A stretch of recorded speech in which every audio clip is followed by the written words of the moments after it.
लो कर।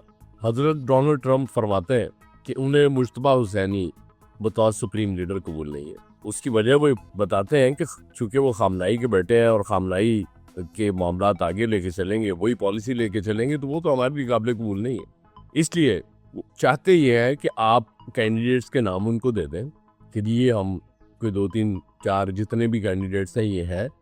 उसके बाद वो बैठ जाएंगे, वो एक नाम चुनेंगे, कहेंगे हाँ ये ठीक है, या वो हजरत ट्रंप है। वो ये भी कह सकते हैं कि ये चारों नाम तो मुस्तरद करता हूं मैं, ये 5वां नाम है, ये देखो ये मैंने लिख के रखा हुआ था, इसको अब सुप्रीम लीडर बना लो। इसके बाद मुझे कोई एतराज नहीं है।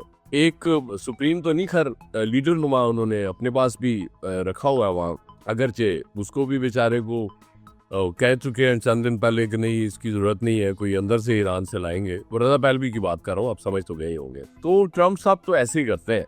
इससे पहले ये होता था कोई साइफर शाइफर आ जाता था कुछ चेंज करने के लिए, कोई चीफ जस्टिस किसी वक्त को इनकार कर देता था, कोई और अनरेस्ट आ जाता था, कोई एहतजाज वगैरह करा लिया जाता था और वो जाहिर अपनी मर्जी का लीडर ले आते थे, या जो पसंद नहीं होता था उसको चेंज कर देते थे। लेकिन ट्रंप साहब का जाहिर है वो आपको पता है, उनकी स्टोरी होती है, उसमें थ्रिल भी होती है, मार धाड़ भी होती है, एक्शन भी होता है, वो उसके बगैर बनती नहीं है।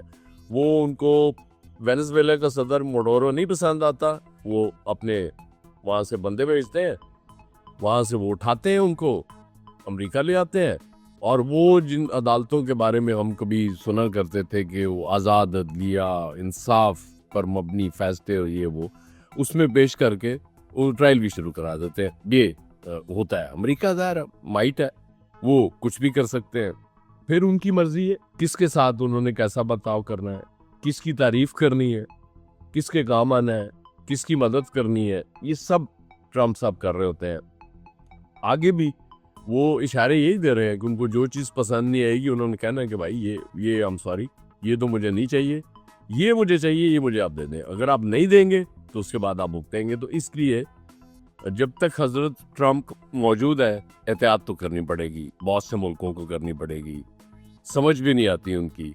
एक अलबत्ता आजकल वो मोदी पे नवाज़शात तो उनकी हो ही रही हैं, लेकिन वो मोदी खुश बड़े होंगे क्योंकि एक तो पाक भारत जंग उन्हें याद नहीं आ रही और उसमें हथियारों का जिक्र भी नहीं हो रहा, क्योंकि अपने हथियारे उनके रोज वो क्लेम होता है ईरान की तरफ से कि गिरा दिया। क्लेम दोनों तरफ से है, वो कह रहे हैं कि हमने मुकम्मल तबाह कर दिया ईरान को, वो कह रहे हैं हमने ये कर दिया वो कर दिया, ये तो चलता रहेगा। लेकिन ईरान की एक बात माननी पड़ेगी, ये समझ रहे थे कि वो सारी वो जो कैंडिडेट्स थे लीडरशिप के वो भी हमने शायद एलिमिनेट करनी है वो उसमें, लेकिन उन्होंने अपना सुप्रीम लीडर चुन लिया और वो कह रहे हैं कि अगर अमरीकी फौजें हिम्मत है तो आओ या ईरान के अंदर भी आओ। अभी तक तो ईरान डटा हुआ है, देखते हैं कब तक ये चलता है। बहरहाल जागते रहना, ट्रंप देना रहना, तड़ी बड़ी मेहरबानी।